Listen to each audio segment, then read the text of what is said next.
Like the early philosophers and theologians before us, we are seeking to nourish our souls, discover the truth, and live in the world, but not of it. Welcome to the Magnus Podcast. Welcome back to the Magnus Podcast. I'm your host, Joshua Mazarin.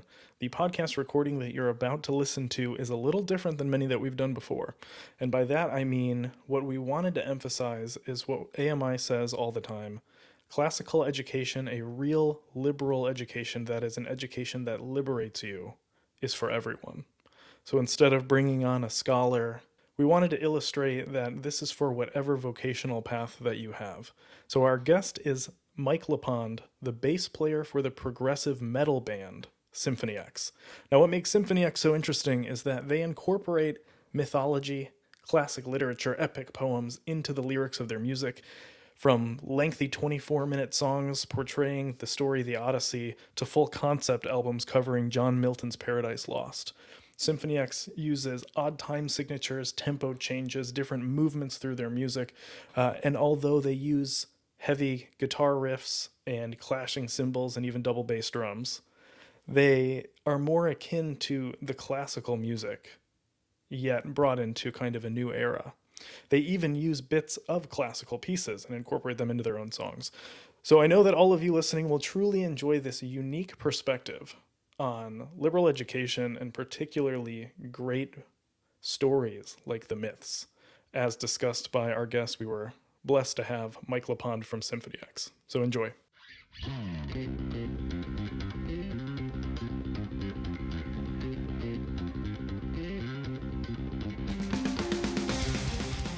Hello and welcome back to the Magnus Podcast. I'm your host, Joshua Mazarin, and today I have with me a very special guest, pretty different from many of the guests that we've had before, but someone I'm very excited about.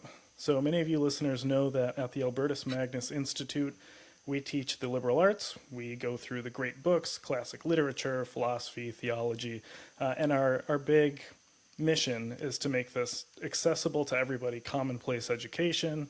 And one of the elements of this that we study, and of course we study the trivium and the quadrivium from medieval studies. In the quadrivium, we study music, but maybe not as you guys have heard music today or the study of music today. We look at music as an art, but also a science. It's number and time. We focus on harmony and ratios and sound. So our guest today is part of an awesome band. He's the bass player for a progressive metal band, if we could call it progressive metal. That's a good way to kind of define maybe the genre you guys are part of. Our guest is Mike LePond. He is the bass player for a band called Symphony X. And Symphony X, and a lot of their lyrical content that we'll talk about, explore a lot of these classics. Their music is not, straight 4/4 like a lot of the maybe not so beautiful music on the radio today. But I thought Mike would be this really interesting, cool guest for us to have to discuss really beautiful music and complexity and simplicity, and also bringing in some of our topics of mythology and the great books. So Mike, thank you so much for joining us. It is awesome to have you on here with me. Oh, it's a pleasure to be on with you, Joshua, and I'm looking forward to the interview very much. Thank you. Yeah, certainly can look at this as an interview, but really just it's cool to have you on here to have a conversation. So you've been a member of Symphony X for now over 25 years, right? Yes, I joined Symphony X in 1999. And it was a band that, I live here in New Jersey, USA, and they were like this legendary bunch of guys, and but I didn't know too much about them until I heard that they were looking for a bass player, and I was just a local musician on the scene. And then when I actually got to talking to these guys and heard what they do musically, it took me into a totally different world. It was a level that, as just a basic rock musician, you weren't ready for. So I had to practice my butt off, and then finally, happily, I was able to join the band. Okay. So when you say not just kind of what the normal rock musician would play, can you expound on that a little bit? Because this is one of the things that I think is interesting for, people don't listen to this kind of music enough, I'd say. Exactly. So, you know, here, the rock and roll heavy metal scene over here, you know, most of us, most of us musicians, we grow up on bands like Led Zeppelin and Black Sabbath and Kiss and these bands, so, and I was pretty well known out of the musicians in the area, I was known as one of the better musicians. Um, so basically, I'm coming from a blues hard rock background kind of thing. Okay. Okay, and I'm not even thinking about classical music or anything like that. You know, all I know from classical music at this time is ba ba ba ba ba ba ba ba, right? Yeah. Um, so um, I talked to Michael Romeo on the phone, and he tells me they're doing, they're touring, they're doing all the stuff that I want to do, and in my arrogance, I was just like, okay, send me what you have, and I'll come down, and I'm thinking that, this will be super easy, just like everything else I come across. So I put on an album called The Divine Wings of Tragedy. This is what he sends me. And as soon as I heard the first song, my jaw dropped. What did they have you play for the first one? Um, well, he wanted me to audition with a song called Of Sins and Shadows. Um, Okay. another, and so when I heard this song, this was this was totally different level. This was like musicianship, in hard rock heavy metal that I had never heard before. And after I listened to the whole record, I realized that, these guys are probably one of the best musicians I've ever heard, and I'm hearing stuff that sounds like it could be anything from Rush to Yngwie Malmsteen to all these different bands at the same time. Um, Intelligent lyrics, intelligent parts.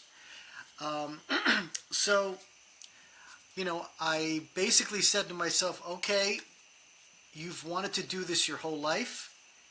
You're either going to do this or just take your bass and put it on the side and continue to work at your desk job that you have. So Yeah. I decided I'm going to go for it. And I practiced and practiced for 2 weeks. And when I went to the audition, I really didn't think I was going to be able to keep up with the band.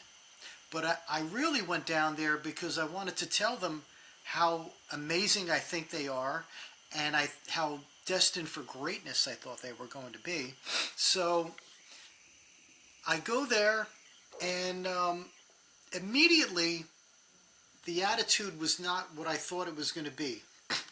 They were just a bunch of normal guys, you know. They weren't these, I was expecting like these professor-looking guys, um, but they were just like normal rock and rollers, and then we played, and then I did really, really well. And basically after that, they sent me another album to learn a few songs from. I think it was Twilight in Olympus. And I learned a couple of those songs. And then before you knew it, I went from playing to the bartender and his girlfriend to playing in Brazil in front of 1,000 people. That's amazing. Yeah. It's also so cool, and it fits in so much with what we do. So to tell everybody a little bit about the kind of music that you play. So I say, and maybe you could correct me if you disagree, but probably progressive metal. it's maybe the all-encompassing. Certainly you guys have elements of different musical styles and different songs and different albums, but progressive metal is really typified by tempo changes, time signature changes. It's not a straight 4/4 and 4/4 time signature, which is unfortunately 4/4, 6/8, those kinds of 3/4 are things that you hear on the radio. Those ones are the ones that people intuitively tap their feet to or dance inappropriately to because they're almost carnal. It's just like this rhythm that keeps people going. I would compare what you guys do, and that's why I think your name is so fitting, Symphony X. I think it would compare it more to classical music made metal. It is probably because of all the different movements in the song. There's a beauty to it. Some parts are very complicated. Some parts are simple. Some parts will surprise you with the tempo or time signature change. But it's not just boring, easy music. Yes. The band, it's been very hard for people, I think, to pinhole us in one style because we have very classical sounding stuff, but with a heavy metal guitar in there. Yeah. And then, we also have very off-time kind of music, very progressive rock. Then we'll hit you with a really heavy metal riff, head-banging riff. And it's almost like when you listen to a movie score. Yeah. The movie score, it's not, bump, bump, bump. It's many different time signatures, different instruments coming at you, all working together to create different moods, different feelings. And I think that's the power of Symphony X. We use all our knowledge of time signatures and our love of classical music and progressive rock to take you on a journey with an album. We'll start here, and then we'll take you up, we'll take you down. We'll try to make you feel sad. We'll try to make you feel triumphant. You'll hear battles with music, but you could visualize it in your mind.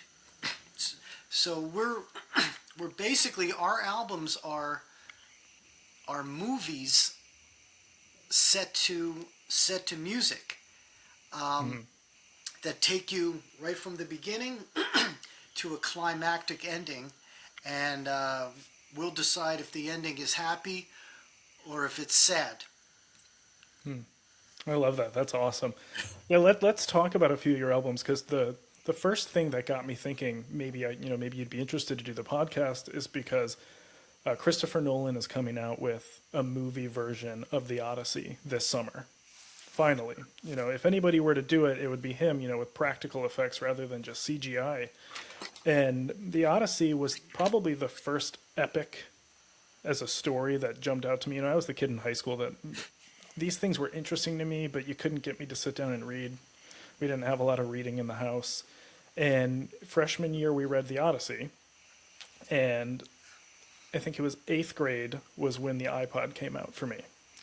So I loaded all my dad's albums, CDs as they were, onto this iPod 8th grade, and you guys had come out with the Odyssey not long before that. So it was one of the CDs. I got really into you guys, Dream Theater, all these other progressive metal bands, things like that. And then we read the Odyssey freshman year, and it just captured me. So I was replaying. You guys did an album on the Odyssey. There are certain themes that go through the album, but the key work there is a 24-minute epic song on the Odyssey. I'd like really just to hear your thoughts on that. I know you wrote some of the lyrics for that one, and it kind of tells the story, but you have your own spin on it. Yeah, just... Sure. So, just to back it up, the record we did before the Odyssey was called the New Mythology Suite. Yeah. And that's when I had joined the band. So I joined the band while they were about 3/4 done. And Okay. so, you know, I'm all of a sudden working with these stellar musicians. And I realized that, you know, not only are they stellar musicians, they're stellar lyricists. And, you know, the New Mythology Suite basically was something they came up with, putting together like Atlantis and Egyptian mythology and astrology. Yeah. So when that record got finished and I saw the kind of lyrics that this band looks for, you know, Yeah. these guys are not going to write about cruising down the Sunset Strip on a Friday night, you know. It's not that. Those Yeah. days are those days are over now. So I began, after that album came out, and we started to discuss, you know, the next follow-up to that. We were all looking for something, you know, a really big conceptual album. So, you know, we were all researching on our own, and I happened to come across the Odyssey. You know, I didn't read it in high school, but I had known of it. So I was researching all these different, you know, myths and stories and history, and the Odyssey felt like it was perfect for Symphony X because we really appreciated the hero's journey, you know, Yeah. and the story had all the emotions that, you know, we thought would make an amazing record and movie, apparently. Yeah. So the journey of Odysseus and the monsters that he meets, and the witches that he meets, and how he saves his wife at the end. We thought that we could really do something great with this. So Michael Romeo, our guitar player, is not only a great songwriter, he's really a composer. You know, Yeah. like he could be a classical composer if he had gotten, you know, if he got a chance. So he started working on this epic. Now, what you got to realize is there's no way we could fit every single story in this 20 minutes. Yeah. So we had to really think about, okay, so this, first we're going to give you this big score, you know, this beautiful beautiful score. Then we're going to take it down to where the hero misses his love. He's been to war and he wants to come back. And then we start the journey. So first we get the battle in there against the Cyclops, you know. Yeah. Heavy music, clashing, you know, it gives you that dissonant, dark kind of vibe. Then we take you further, you know, where he meets Circe. And that's a little bit different. That's more of a mystical kind of vibe, right? Yeah. And all through this, just like many movies have a theme that keeps coming back, this is what we do. We have a theme that keeps coming back in different ways. And since we know we're writing about the Odyssey, you know, we know that he's on a ship. So Michael Romeo is creating music that sounds like you're on the ocean. he has that power, you know. Yeah. So we go on this journey, and then he Odysseus goes through Charybdis.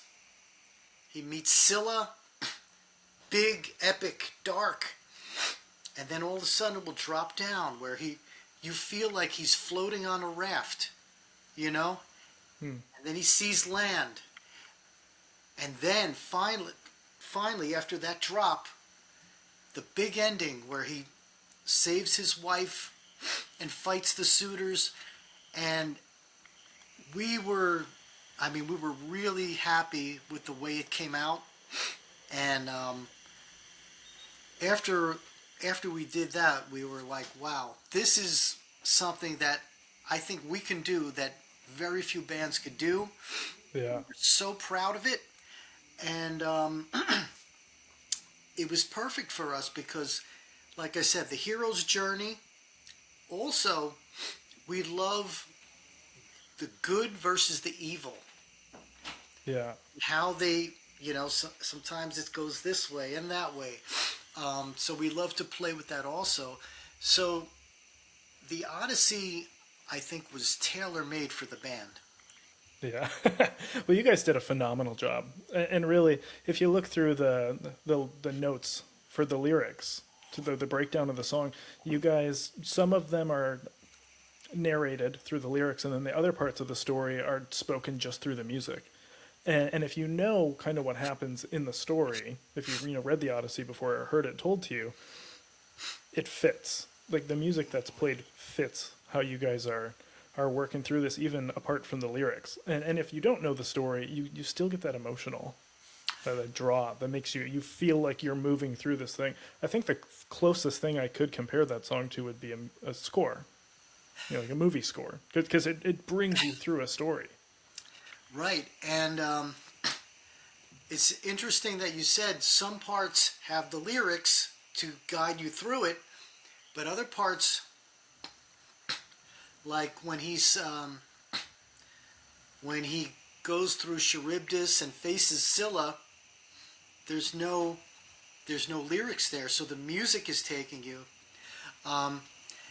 And one great thing that happened after we released that album, there were many fans who never heard of the Odyssey.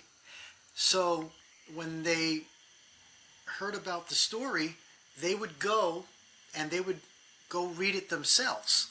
Yeah. And then they would come back to us and say, wow, that was, I read the story. Thank you for introducing that to me.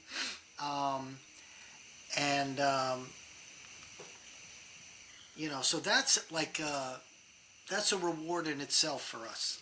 Yeah.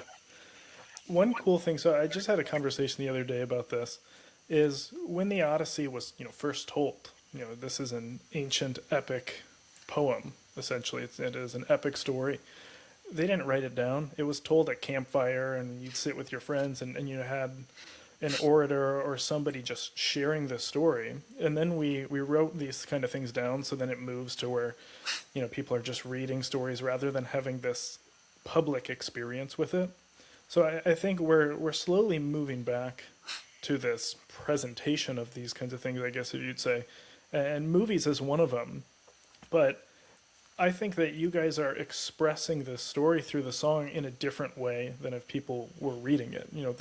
You have your own artistic expression tied up into this thing, but you're creating an experience for the people that are listening rather than just handing them a book. Yeah.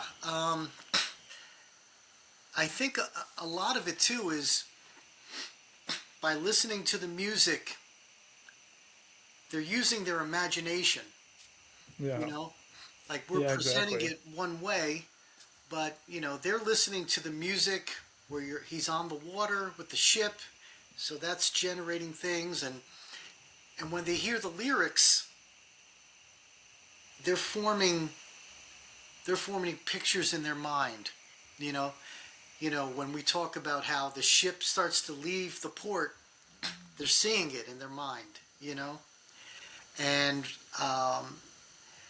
I think that's what's great too, is, they're using their imagination, and it just gets them thinking, and they'll dig into the Odyssey and they'll find stuff that I never thought of, that we would say, wow, I wish we would have put that in there. That's brilliant. Yeah. So I think it's a great educational experience, not only musically, but also it just gets you thinking. It gets your mind working, and I think that's very positive. Yeah, and that's real art, though, right? Art isn't just an emotion. It's engaging your intellect and your heart and your soul and all of these kinds of things. I think that's what your music is doing here. So you kind of mentioned this in how you're writing the music. When you approach writing the lyrics, what is that like? Are you just trying to retell the story? Do you guys have your own kind of take on it? I mean, I think you kind of just answered it, but what is the MO there? Well, we have the story. We'll have the story as a guideline. Now, our job is to have one song that gives you a certain emotion, another song that will give you another emotion. Maybe you're climbing. So maybe some of the stories in the poem, maybe it doesn't end the way we want it to, because if we use that part, it might bring it down a little bit when we want to just keep going up. So there are little embellishments here and there, just to keep the flow of the album moving in the direction that we want it to. Okay. Just little things like that, and we'll decide, what parts of the poem will come across better on a CD. Yeah. Maybe they won't. Maybe they would come across better on the television or a movie. Maybe some will sound a little better. If you're seeing the lyrics, you're hearing the music, it might feel a little better. So we take all that into consideration, and so I guess to answer your question, we're not just trying to tell a story. We're trying to also keep an album flow, makes sense. Keep the entertainment value of it. Also, we want to entertain, and just keep you on edge the best we can. Yeah, well, it's awesome that you guys are staying faithful to the story, even when you have to make decisions based on things like that. One thing I want to mention is I didn't know that you're the one that stumbled on the Odyssey for that album. So personal thank you, because it just lined up so perfectly in my life. It was listening to that at the same time I'm reading it in school, and it occupied a big portion. It really opened a lot intellectually for me, and I guess more than intellectually. It was things like that, actually. It was the Odyssey first, and then a few other of the great books that got me curious about the deeper things in life that ultimately resulted in a big conversion to my Catholic faith. So I have a little bit of a thank you to you guys for part of that, which is cool. That's incredible. And then after we did the Odyssey record, then I was all excited about, wow, this is great. We're gonna tackle all the great works, and and then for years, here's something not too many people know, but I think you'll find interesting. After the Odyssey, I tried to get the band to do a 20-minute version of Macbeth. Oh, wow. But it just never happened.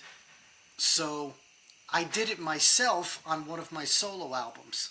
Oh, which one? I got to go check it out. The album was called Pawn and Prophecy, and the song about Macbeth was also the title track of that.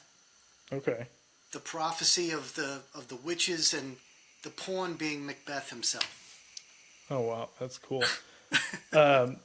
So were you into mythology? Was this the thing that kickstarted it? Did you like it beforehand, before doing the Odyssey? All right, let me think back to my 30-year-old self. Yeah, this album came out a while ago now. Yeah, back then, I was not into the mythology. Before I joined Symphony X, I was not into the mythology. History was boring to me.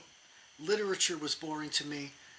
But after I joined the band, and I think the same thing happened to me that happened to Symphony X fans, I really appreciated classical music much more. I appreciated mythology and history. And then, I would go back and I would be like obsessed with the History Channel, and I couldn't get enough. So I guess that's to thank for you guys not writing about driving down the Sunset Strip. yeah, I mean, it being in Symphony X really changed my life for the better, and it provided me an education that I probably would not have gotten if I just stayed a local rock musician. Yeah. Well, we need more bands that are diving into mythology. So you guys have done some other songs. So before you joined, I know that you had done, or not you, but they'd done a song on Medusa. The Divine Wings of Tragedy seems to be, that and the New Mythology Suite seem to be their own writing of their own mythology. Like some of those are stories that you guys had come up with. Yes. Let's see, you wrote the lyrics, or at least part of the lyrics for the song Karen, right? On the Ferryman of Styx, the River Styx. I helped out on that one, yeah. Yeah, so you guys are tackling a bunch. It seems that, or I guess you can answer this. After the Odyssey, you guys went from your 24-minute track on the classic work to your next album was Paradise Lost. So you went to an entire album, a concept album that tells Milton's Paradise Lost. Was that because you were kind of riding the coattails of the Odyssey and you're like, we could do something bigger, or how did that happen? I think you're right. We said, hey man, the Odyssey did really well for us. It opened a lot of doors for us. We're comfortable doing this stuff. We think we can do it good.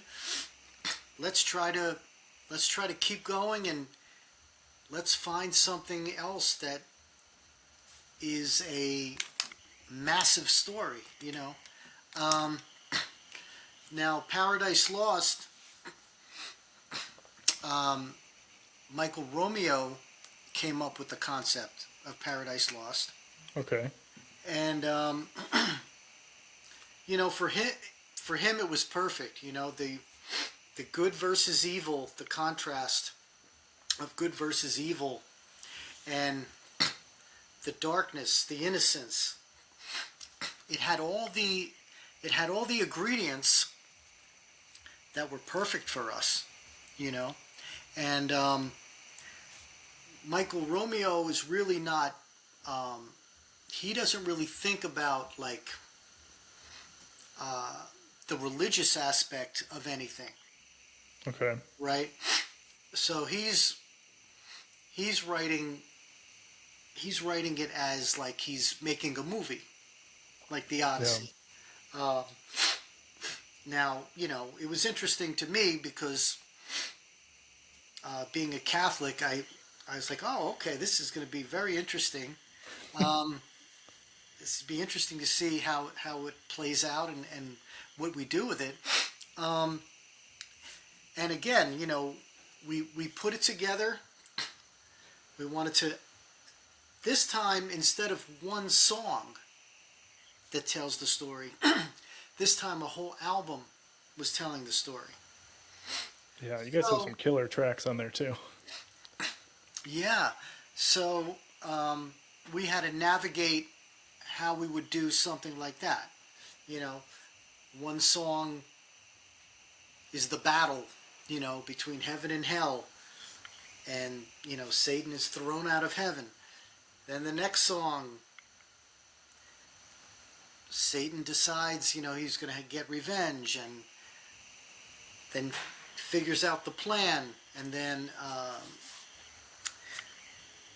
decides to go to the garden. So it just keeps moving, and then because you get a lot of emotions. I mean, you're getting the anger, so that's where the heavy metal riffs and all that come in. Yeah. You're also getting sadness, because you have the devil kind of regretting what happened, thinking about what happened, wishing he could be in heaven with the angels. You also have love, the love between Adam and Eve, how he takes the forbidden fruit even though he knows it's wrong, right? But out of his love for Eve. So you have all these emotions, you have battles, you have love, and this is stuff that's right up our alley. And the Paradise Lost album really broke us pretty big. We had some great tours out of it. We did a great tour with Dream Theater on that album. Which one was that? Was that the Prague Nation, or is that? That was just a tour that they did in Europe. Okay. And at this I missed one of them with you guys. It might have been Gigantour, but I think that was before that. This is the stuff that I listened. I went to all these concerts when I was in high school. Yeah, the Gigantour, we were on that with Dream Theater in the U.S. That was maybe 2004, 2005. Okay, that was earlier then. But then Dream Theater did they did a big tour in Europe. They were huge at this time, and we found ourselves playing with them in like these arenas. Oh, that's cool. Which we never did anything like that before. So it opened up a lot of doors for us. And a lot of people heard Milton, which is really cool. Couple personal things is I listened to this. So Paradise Lost came out 2 years, I want to say 1 or 2 years after I read the Odyssey. So I was listening. So there's a little bit of gap from when you guys released the Odyssey until I was listening to it a lot. But my conversion, I was becoming very intellectually curious about the faith, happened as Paradise Lost came out. So that year in English, we read Dante's Inferno and Beowulf. And then you guys dropped Paradise Lost. And I remember going to the library in my high school and checking out Paradise Lost. And I remember exactly what the hardcover book that I took home looks like. So I was digging into this after listening to your album. Wow. So, and I'm hoping, so my kids will hear all this kind of stuff and read these kinds of things. My 3-year-old's reading the book on Greek mythology. I mean, I read it to him, but we'll get him to see you guys when you guys come back around. I actually brought him to a Dream Theater concert, and he had just turned 3. Wow. And he's sitting there wearing his Rush t-shirt. We wear matching Rush t-shirts to the Dream Theater concert. Oh my gosh. And he's 3 and he's air drumming the whole time. So everybody in the crowd, I mean, the people that go to Dream Theater concerts are, 40, 45 plus. So they're all sitting there videoing with their phone, but they just got such a kick out of him sitting there rocking out to this stuff. So okay, you mentioned that you're Catholic. This was, part of my conversion too. You said Romeo doesn't think too much about religion when writing this, but what was it like from your perspective? Well, from my perspective, in 2007, when we put this out, I was Catholic, Christian Catholic, but at that time, I would describe myself as kind of like a Christian in name only, but I wasn't really thinking about it. For me, that came later. Okay. Some things happened in my life that came later that now I now I am a practicing Catholic, and I'm 100% into my faith now. But back then, I had grown up Catholic, did all the stuff that you do Yeah. when you're a kid, all the sacraments, but I didn't really think about it too much. You could have been planting the seeds in your own conversion through your music. Looking back, this probably did plant some seeds.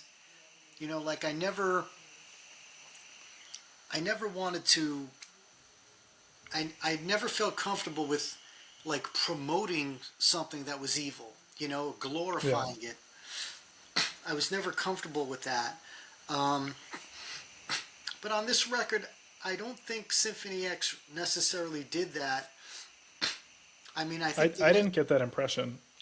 Yeah, I think if I remember correctly, the record kind of ends with, what happened. He tempts Eve in the garden, then man has fallen. Yeah. I think that's kind of where it ended. Yeah, well, even in listening to the song the Serpent's Kiss, which is the temptation of Adam and Eve in the garden, instead of it seeming like a triumph, so Paradise Lost, casts Satan as the protagonist essentially. When I listened to your album of it, though, I got the impression that moment, instead of it being just cunning and sly, the music makes it feel volatile and like visceral. And I think that of itself shows that this isn't some nice thing. It's a bad thing that's happening. It's a very intense thing that happens. Yeah, I think a lot of our musical ideas, when we would talk about Satan, the music was definitely dark and heavy, and I think that comes across to the listener. Yeah. Yeah, I didn't get the impression that it was, that was a nice part of the story. But I think you guys capture the emotion of it, definitely. And yeah, it definitely comes across. Oh, yeah. Well, thank you very much. Appreciate that. Of course. To circle back a little bit into, the music itself. So I actually put a little list together. I didn't do all the digging on this, but just so that people can hear. You guys obviously put a lot of thought into your music, and we'd mentioned classical music a number of times, and progressive metal incorporates real music theory. It's not just this boring little bop that gets people to buy albums. That old people get these young artists and musicians and cherry pick them and make music for them and put them out there and sell an image. Your music appeals to people on an intellectual, maybe a spiritual level, like it did for me, but certainly a deeper level. And I think part of that comes from, you guys draw from the classical tradition, and even what you don't draw from the classical tradition, that's the kind of music that you make, even when you make it. So I do want to read a little list here of, and I found some of this online, but have always been so interested in it. You guys actually use bits of classical music in your songs, and obviously you're playing the parts not with violins and violas and cellos and things like that. Some of the stuff, I guess, is recreated through the synth and the keyboard, but you guys are playing this on drums and bass and electric guitar. So you got, let's see, you have the Dies Irae is found in the song. You have A Fool's Paradise. That's on the new Mythology suite, right? Yes. Yeah. Your song Fallen has concerto for orchestra, the finale. Your song Out of the Ashes has prelude in C minor. The Divine Wings of Tragedy, which seems to me like your own little myth, or your own kind of play there, uses Misa in B minor and the planets, Mars, the bringer of war, which is fitting for that kind of war. Oh yeah. Your song The Witching Hour uses the Piano Sonata number 1. Smoke and Mirrors uses Misa in B minor, the Kyrie part of it. Your song Sonata uses Piano Sonata number 8. This just keeps going. Awakenings has Prelude number 24 in D minor. The Damnation Game uses, I can't even pronounce this one, Solfeggiato. Dress to Kill uses Prelude number 2 in C minor. Prelude uses Misa de Requiem, again from the Dies Irae. So you guys have a lot. I read an interview actually where I think somebody was asking you guys to cite these things. And the response was, well, you know who we are. we're using the classical music, and I think you guys said that you were going to try to start citing it in the future, but you guys aren't trying to hide it. You're using classical music, and I think so. I had heard an argument before where people said that the first metal song was which one was it from the Beatles? I think it was a Beatles song. It might have been Helter Skelter. I don't remember. Well, it was. I think it was a Beatles song. They said started metal, and some people say it's Black Sabbath, and then somebody comes in, they're like, no, metal finds its roots in classical music. Right. And I think you guys do that. So, is there anything you can add to that? I just think it's so cool. Absolutely. So Michael Romeo, our guitar player, Michael Pinella, our keyboard player, they very into classical music. And then when I joined the band, I started listening to what they were listening to. And the classical composers are, these are some of the best writers and musicians in the world.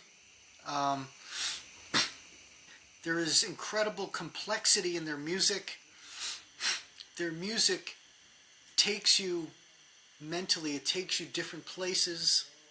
It's almost like magic, and the integrity is something you would never find today, So one thing Michael Romeo said to me one time, he was like, you might think you could write songs, but you're not going to write better than Bach. So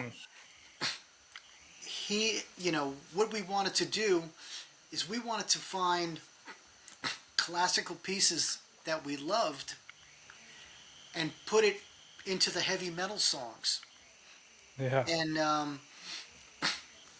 I think it was amazing to see the result, because it sounded great, like, playing it on the guitar. Sounds like you're shredding. Yeah, with the drums, Yeah. with the rock and roll sound, and I think it was an amazing idea. And just like when our fans would hear about concepts on the records, they would hear about these classical pieces.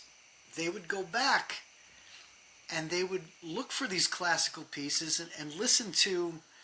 They want to say, hey, where did this come from? They go find it, and then they come back to us and tell us, hey, this is great, wow, this composer is fantastic.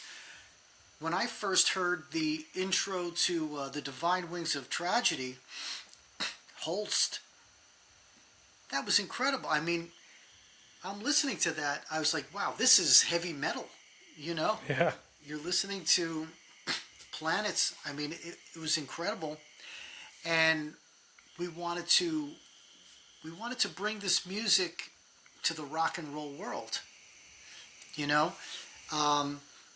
Music just doesn't have to be boom, boom, boom, boom. Yeah.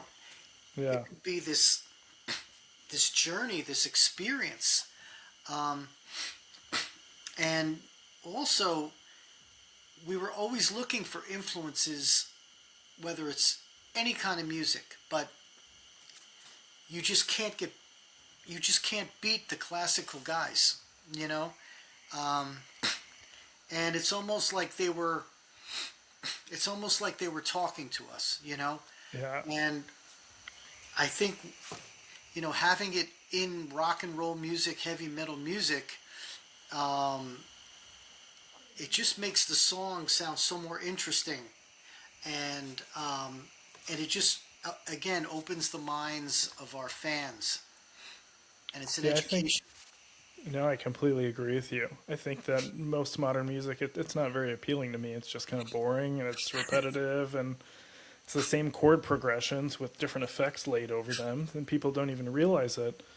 Your music is, like we said, a lot of time signature changes, and I think movements is a good word to describe. It brings you through these kinds of emotions. And also something interesting, there was a time where I was going through my deeper conversion to my faith that I started to question, what music is appropriate for me to listen to. And I'd think, a lot of heavy metal is so dark and angry and all that, it's going to make me feel certain bad things. And then I'd listen to you guys and Dream Theater and a long list of other progressive metal bands that people would have never heard of.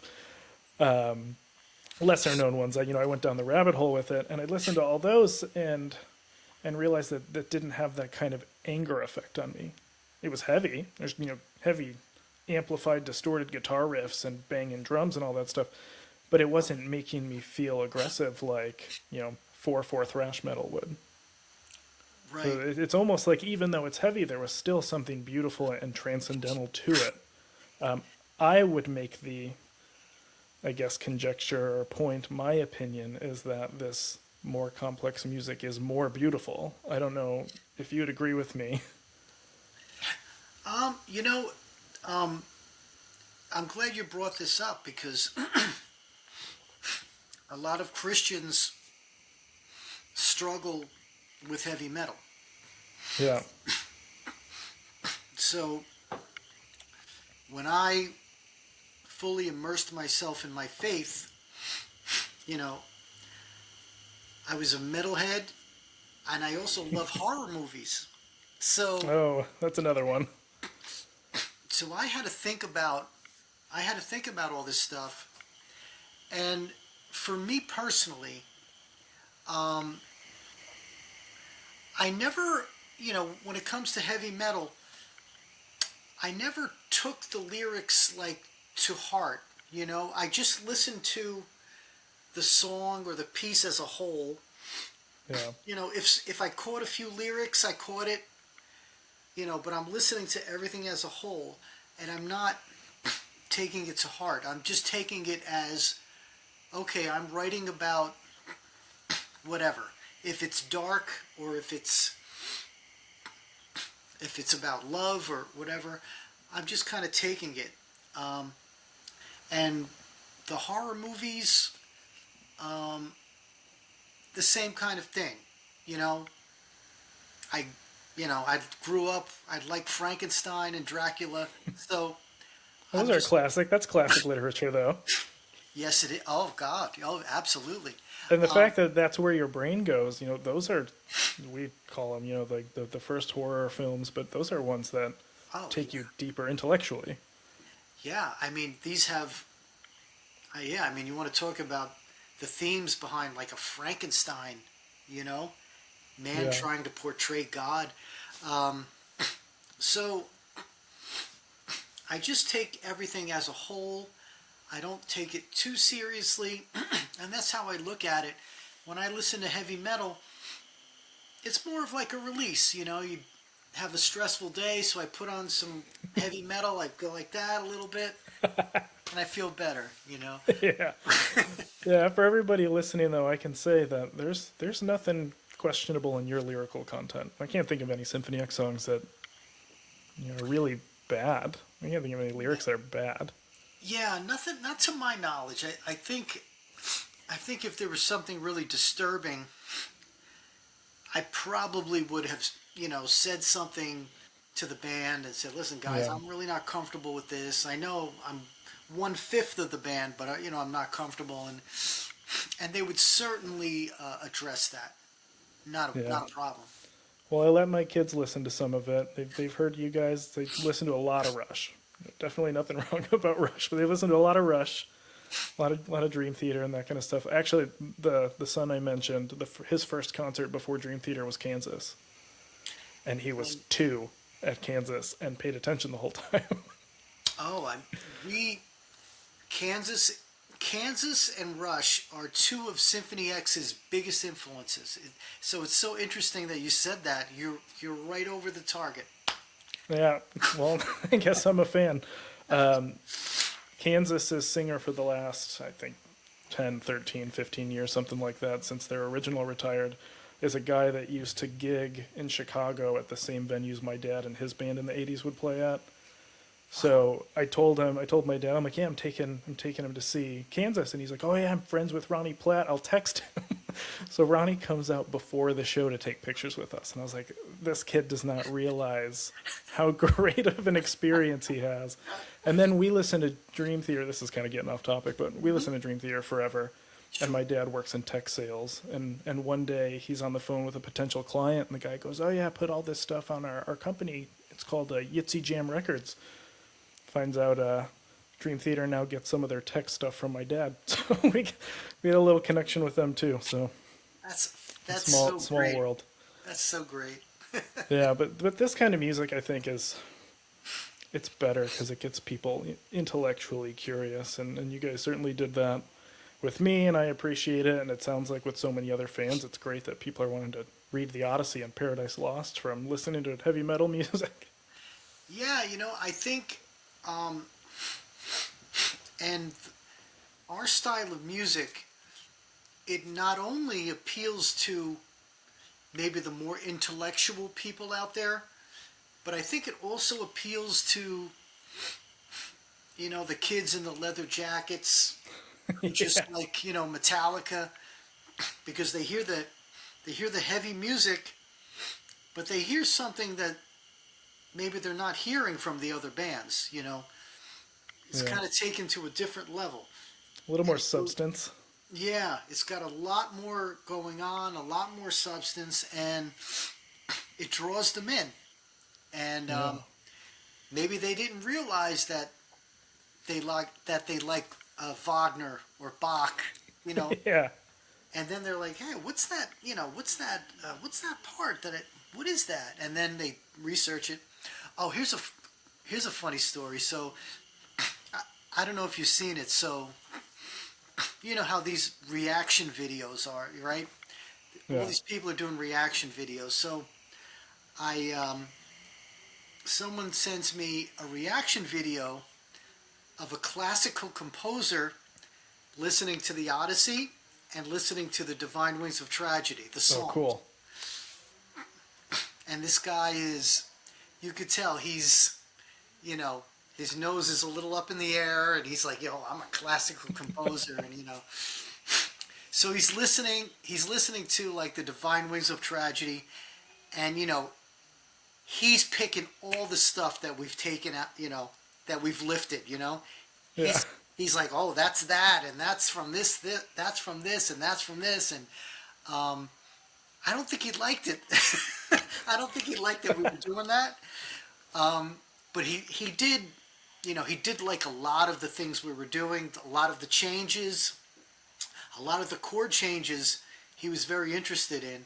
He didn't like the double bass, heavy metal stuff.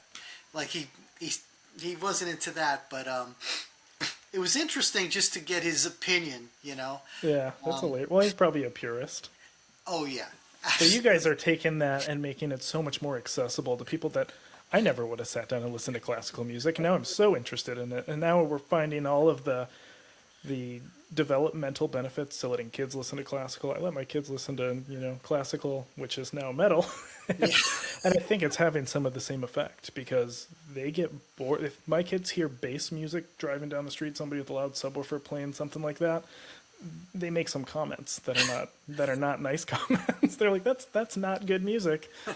And then they hear something more complex and they're very interested. So there's something to it. And it's doing something that's captivating them and getting the gears turning in their heads. Absolutely. And a great thing is, even though we've been around for over 30 years, we still see younger kids coming to our concerts. So, at least we're touching the generations a little bit, So, that makes us feel good. And, even if we could stimulate the minds of even a few kids here and there who are bombarded with all this, boom, boom, boom music. I don't know what else to call it. Just other gross stuff in the culture. Yeah, with these awful lyrics going on with some of these bands and artists. If we could just stimulate their minds a little bit, that's worth it right there. Oh, yeah. Yeah, so you guys have all this great music that you've made so far, something I've been very curious about. It's great I get to actually ask you, when's the next album coming? You guys, I think it's, and I think it's every couple of years I look at Symphony X writing a new album. It was it 2015 was the last one? Was it 14, 15? Sadly, When was it? sadly, it was 2015. Oh, so when's coming? Are you working on it? Yeah, it's been, we're on the 11th year now. It's weird because in the past, we've always had a problem writing and touring at the same time. So Okay. what we would do is we would do an album, then we would tour on it, and then we would shut down and do an album. Okay. And it was okay because, we would get royalties from prior albums. But now you have, with the streaming platforms and basically music these days, you're not really getting money for it anymore. Yeah, that's sad. Yeah, I mean, it goes right to YouTube. Everyone gets it for free. Anyone could download it for free. They got Spotify, and they pay bands, I mean, literally almost nothing. It's almost like, I think it's, a stream is like 0.0004% of a penny for a stream. It's Oof. so now it's a situation where we have to tour more because our record is not as much people are actually buying it anymore. So that's been a big problem. But we've been working on it a little by little over the years. So Okay. the good news is we've made a pact with ourselves that we're going to finish it this year. We made Oh, great. a pledge to ourselves. We've got no more tour dates booked for the year. We're going to finish it. We have the concept, even though I can't tell you what it is yet. Oh, It's right up your alley. I can tell you awesome. that. It's right up your alley, and it's right in line with what we've been talking about today. Oh, awesome. I've heard, many of the songs and the parts, and I think it's going to be really, really great. And when it's finally done, it's going to be, we're going to feel great because, it's been such a long time coming. But I really think that it's going to be worth the wait. And, hopefully next year it'll come out and, we'll hit the road and everyone will remember who we are and what we're doing. And all will be well. I'll bring my then 4-year-old to see you guys if you make it through Florida.